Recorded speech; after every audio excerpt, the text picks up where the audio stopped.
Breaking news చూస్తున్నాం. భారత్ పాక్ మధ్య తీవ్రమైన ఉద్రిక్తతల నేపథ్యంలో జమ్మూ కాశ్మీర్లో స్టేట్ ఇన్వెస్టిగేషన్ ఏజెన్సీ సోదాలు కలకలం రేపాయి. జమ్మూ కాశ్మీర్లోని పలు ప్రాంతాల్లో ఉగ్రవాదులకు ఫండింగ్ చేస్తున్న వారి ఇళ్లు, కార్యాలయాల లక్ష్యంగా సోదాలు చేపట్టింది. సోఫియాన్, పుల్వామా, కుల్గాంలో సోదాలు కొనసాగుతున్నట్టు తెలుస్తోంది. ప్రస్తుతం నెలకొన్న తాజా పరిణామాల నేపథ్యంలో ఉగ్రవాదులతో సంబంధం ఉన్న ఓ కేసులో భాగంగా ఈ సోదాలు జరుగుతున్నట్లుగా తెలుస్తున్నటువంటి బ్రేకింగ్ న్యూస్ చూస్తున్నాం.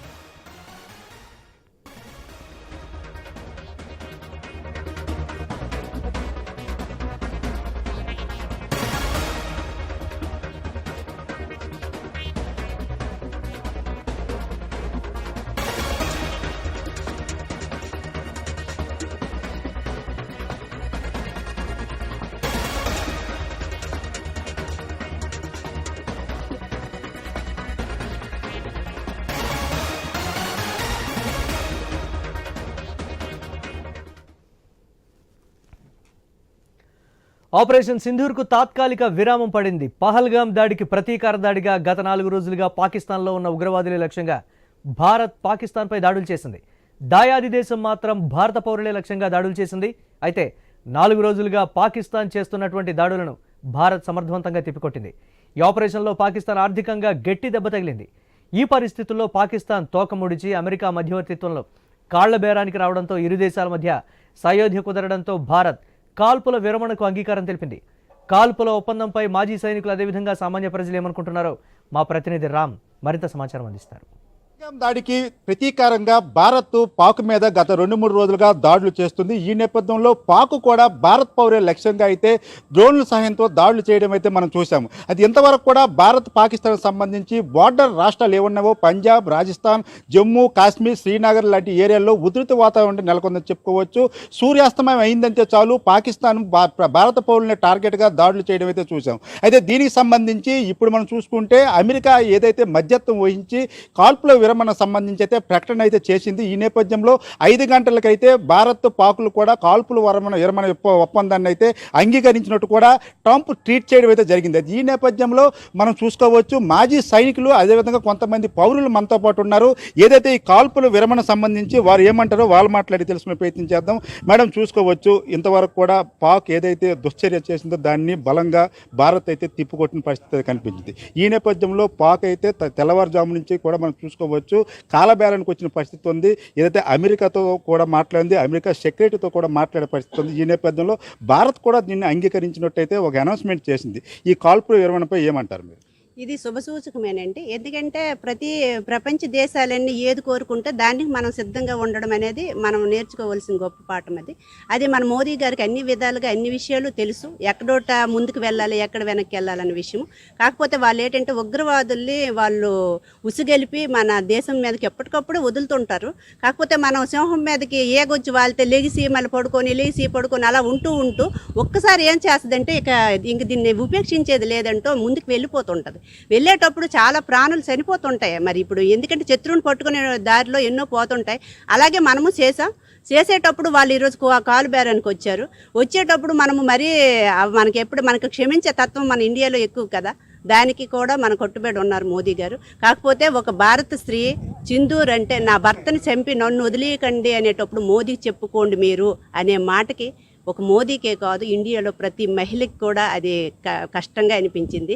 అంటే హిందువుల్లో ఒక బొట్టుకి ఎంత ప్రాధాన్యత ఉంటుందా అనేది ఒక హిందూ మహిళే కాదు ముస్లిం ప్రతి మన మతాలకు అతీతంగా మహిళలల్లా ముందుకు రావడం, అందులో మీడియా కూడా దీనికి సహకరించడం. అయితే దానికి ఏంటంటే మన మోదీ గారు సింధూర్ అనే పేరుతో యుద్ధం ప్రకటించడం, దాంట్లో మహిళనే ఫస్ట్ పెట్టి యుద్ధం చేయించడం, ఇది ప్రతి మహిళ కూడా గర్వించే విషయం అండి. మేము యుద్ధమే కానీ కొనసాగితే మేము మా ఈ శ్రీకాకుళంలో ప్రతి మాజీ సైనికుడు కూడా వెళ్ళడానికి సిద్ధంగా ఉండే టైంలో ఇలా రావడం కూడా ఒక శుభసూచకమే. కానీ రాబోయే రోజుల్లో దీన్ని వాళ్ళు నక్కతోక వంకర అన్నట్టుగా వాళ్ళు ప్రవర్తిస్తే అప్పుడు కూడా మేము సిద్ధమే. ఈ రోజు ఇది ఆగిపోయింది కాదు. వాళ్ళు ఎప్పుడు ఎలా అటాక్ చేస్తారన్నది మనకు ముందు నుండే తెలుసు. మన చిన్నప్పటి నుండి చదువుకున్నదే. పాకిస్తాన్ మన పక్కలో బెల్లం అనేది మన చిన్నప్పటి నుండి చదువుకున్నాం కాబట్టి దాన్ని వాళ్ళు ఎప్పటికప్పుడు మనకు గుర్తు చేస్తూ ఉన్నారు. ఈ రోజైతే ఇది ఆగిపోవడం ఓకే, మంచిదేనండి. దీనికి అందరం స్వాగతిస్తున్నాం. అది మనం చూసుకోవచ్చు. గతంలో మనకి ఏదైతే గత కొన్ని రోజులుగా పహల్గాం దాడికి సంబంధించి అయితే భారత్లో ఉన్న యావత్ భారతీయులు కూడా చాలా కోపంతో రగిలిపోతున్న పరిస్థితుల్లో పాకిస్తాన్పై మన కోపం తీరింది అనుకోవచ్చా? ఉగ్రవాదులపై కూడా చాలా తీరింది సార్. ఇది కోపం తీరడం ఏంటి, ఇంకా ఇంతకు మించి అనుకున్నాం. ఇంకా మరికొన్నాళ్ళు ఉంటే అసలు పాకిస్తాన్ అనేది మన ఇండియా మ్యాప్లోనే లేకుండా చేసేవాళ్ళు. కాకపోతే పెద్ద దేశాలు వాళ్ళు మనకి సంధి కుదర్చడంతో ఇక్కడ ఆగిపోవడం మంచిదే అనుకుందాం. ఎందుకంటే వాడికి ఒక సురకేసి వదిలేసామంటే వాడిని ఖచ్చితంగా వాడికి భయం అనేది పుట్టింది. ఆల్రెడీ వాడికి అన్ని రకాలుగా భయం పుట్టింది కాబట్టి వాడు వెనకేం చేశాడు. ఆపరేషన్ సింధూర్ మీద మీ అభిప్రాయం ఏంటి? చాలా గర్వంగా ఫీల్ అవుతున్నారు ఒక భారత మహిళగా? ఆపరేషన్ సింధూర్ అనేది ఆ పేరులోనే అంత గొప్ప గర్వం ఉంది సార్. అది హిందుస్థాన్ మహిళ అంటే అది సింధూరం అంటే వాళ్ళు అనుకున్నారు ఏంటంటే హిందువులు అంటే ఏమీ కారు అనుకునే వాళ్ళు. కానీ మనం రామాయణం మహాభారతం చదువుకుంటే ప్రతి దాంట్లో కూడా మహిళ అంటే ఒక భర్తకి ఎంత ప్రాధాన్యత ఇస్తుందో దాన్ని ఈరోజు మన మోదీ గారు వాళ్ళకి తిప్పు కొట్టారు. అది చూపించారు. ఎదర హిందుస్థాన్ అంటే ఎలా ఉంటుంది, మీరు ఏదైతే కాదు అనుకున్నారో ఈరోజు మీకు అదే తిరిగిస్తా అని చెప్పి వాళ్ళు ఇవ్వడం మన నిజం గర్వం సార్. సార్ మీరు చెప్పండి, ఇప్పుడు ఏదైతే భారత్కు సంబంధించి కాల్పుల విరమణ ఒప్పందం సంబంధించి మనం చూసుకోవచ్చు.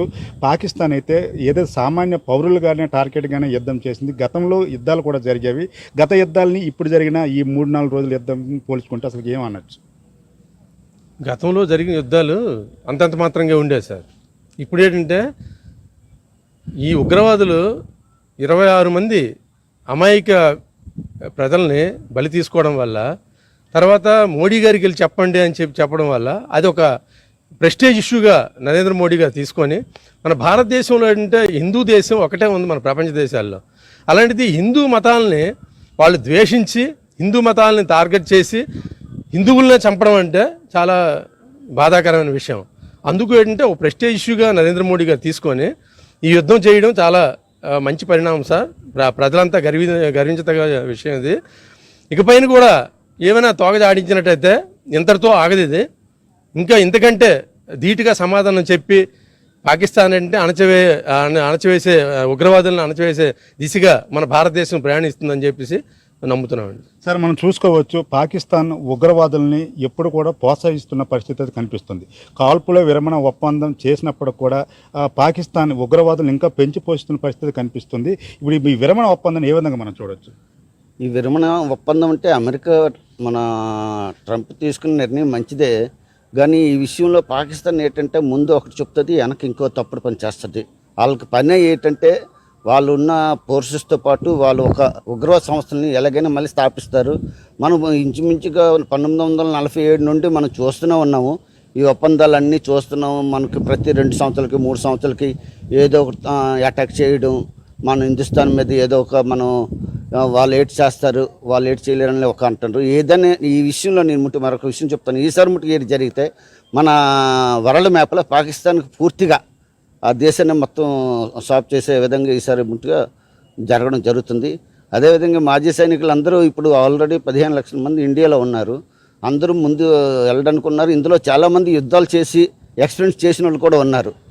ఒకటి అప్పుడు ఏంటంటే పాయదలుగా ఉండేది, ఇప్పుడు డిజిటల్ కమ్యూనికేషన్ అయింది కాబట్టి డిజిటల్లో చాలా అడ్వాన్స్గా మనం టెక్నాలజీ ఆలోచించి వాళ్ళు వేసి ఏ ఒక్క బాంబును కూడా మనం డిస్ట్రాయ్ చేయగలుగుతున్నాం. మీకు తెలుసు చాలా రకాలైన మిసైల్ని మనం డిస్ట్రాయ్ కూడా చేసాము. అదేవిధంగా రాబోయే రోజుల్లో మళ్ళీ ఏమైనా ఈ విధంగా పాల్పడితే ఆల్రెడీ ప్రపంచంలోనే మనం టెర్రరిస్ట్ దీనిగా మనం ముద్ర వేయించాం. ఇంకా ఏమైనా చేస్తే ప్రపంచంలో ఉన్న ఏ దేశాలు కూడా పాకిస్తాన్కి సపోర్ట్ ఇవ్వదని నా నమ్మకం. అదేవిధంగా నరేంద్ర మోదీ గారు ఈరోజు తీసుకుని ఒక సింధూర్ అని ఒక పేరు పెట్టి ఈరోజు 2 లేడీస్తోనే మొత్తం పాకిస్తాన్కి సగం లేపిస్తున్నట్టు మనం లేపిస్తాం. మెయిన్ ఏంటంటే వాళ్ళ పోర్టులని, వాళ్ళ యుద్ధ ఎయిర్ బేస్లని ఆల్రెడీ మనం ఇచ్చేసాం. అదేవిధంగా టెర్రరిస్టులని మొత్తం ఎన్ని ఏరియాలో అన్నీ మొత్తం క్లోజ్ చేసాం. కానీ వాళ్ళు ఏంటంటే కుక్కతో వంగరు. వాళ్ళు మళ్ళీ 1 సంవత్సరం 6 మాసాలు ఊరుకుంటే మళ్ళీ ఏదైనా చేయకి తప్పరాలు. మనకేంటంటే ప్రపంచంలోని వాళ్ళు మనం తప్పు చేస్తున్నామని షో చేస్తున్నారు, కానీ వాళ్ళే యాక్చువల్లీ తప్పు చేస్తున్నారని ప్రపంచం అందరికీ తెలుసు. ఈ విషయంలో మళ్ళీ ఆలోచిద్దాం. రాబోయే రోజుల్లో ఎలా జరుగుతుందో. ఇవాళ మనం యాక్చువల్లీ ఏంటంటే ట్రంప్ గారు అన్నారు ఇక్కడికి విరమణ అవుతుందని. చూద్దాం, మరి 2-3 రోజులు చూడండి. ఆ తర్వాత ఇది విరమణ అవుద్దో మళ్ళీ వెనక నుండి తోక జాడిస్తారు, అది ముందుగా తెలుస్తుంది.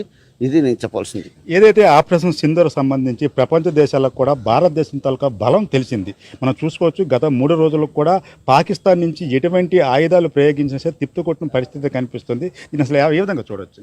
నేను చాలా గర్వంగా మేము ఫీల్ అవుతున్నాం సార్. ఒక భారతదేశంలో భారతీయుడిగా పుట్టి ఒక సైనికుడిగా దేశ సేవలు అందించి ఈరోజు మాజీ సైనికులు అయినప్పటికీ కూడా దేశం కోసం మేము కూడా సిద్ధం అని చెప్పేసి ముందుకు వెళ్ళడానికి మాకు చాలా ప్రౌడ్గా మేము ఫీల్ అవుతున్నాం. ఇంకోటి ఏంటంటే పాకిస్తాన్ అనేది ఉగ్రవాదాన్ని ప్రోత్సహించి భారతదేశం వైపు అటాక్ చేస్తుంది.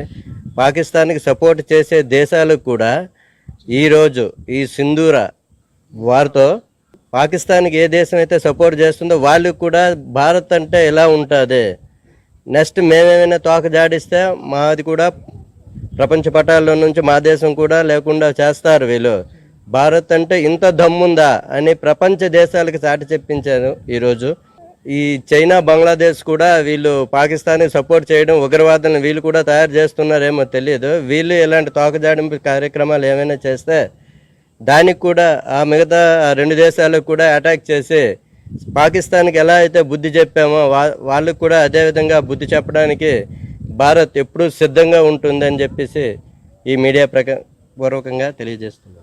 అది పరిస్థితి మనం చూసుకోవచ్చు. ఏదైతే ఆపరేషన్ సింధూర్ 2కు సంబంధించి తాత్కాలిక విరామం మాత్రం చెప్తున్నారు. మనం చూసుకోవచ్చు ఆర్మీ మిలిటరీ పర్సన్స్ కూడా కొంతమంది పబ్లిక్ కూడా చెప్తున్న పరిస్థితి ఉంది. ఏదైతే పహల్గామ్ దాడికి సంబంధించి 26 మందిని పట్టణ పెట్టుకున్న ఉగ్రమోకలను అయితే వేయడంలో భారత్ సఫలీకృతమైందని మాత్రం చెప్తున్న పరిస్థితి ఉంది. అయితే మరలా కూడా ఇలాంటి చర్యలు మాత్రం చేపడితే మాత్రం అది కంటిన్యూ అవుతుంది, వారు కంటిన్యూ అవుతుంది. ఎప్పుడు కూడా మోడీ సిద్ధంగా ఉంటారని మాత్రం చెప్తున్న పరిస్థితి ఉంది. ఏదైనప్పుడు కూడా గత 3-4 రోజులుగా చూసుకుంటే ఇరు దేశాల మధ్య కూడా యుద్ధ ప్రభావం అనేది కొంత పడిందని చెప్పుకోవచ్చు. ముఖ్యంగా చూసుకుంటే పాకిస్తాన్ చేస్తున్న యుద్ధం మాత్రం సామాన్య పౌరులు కూడా చాలా మంది మరణించారు. అదేవిధంగా భారత ఆర్మీకి సంబంధించి కూడా కొంతమంది ముచ్చవాత పడిన పరిస్థితి కనిపించింది. ఏదైనప్పుడు కూడా ఒక అగ్రదేశం మధ్యవర్తి వహించింది. అంతేకాకుండా పాకిస్తాన్ భారత్ చేసిన దాడులకు తోక ముడిచి వాళ్ళే చర్చలకైతే వచ్చారని మాత్రం చెప్తున్న పరిస్థితి కనిపించింది. ఏ నేపథ్యంలో కాల్పుల విరమణ అనేది ఒక శుభ సూచన చెప్తున్నారు. అయితే ఉగ్రమోకలు ఎప్పుడైనా సరే మళ్ళీ భారత్పై చూడాలైనా సరే ప్రపంచ దేశాలకు కూడా ఒక భారత్ అంటే ఏమిటో చూపించే విధంగా మాత్రం ఆపరేషన్ సింధూర్ కొనసాగిందని చెప్తున్న పరిస్థితి కనిపిస్తుంది. వావటి స్టూడియో.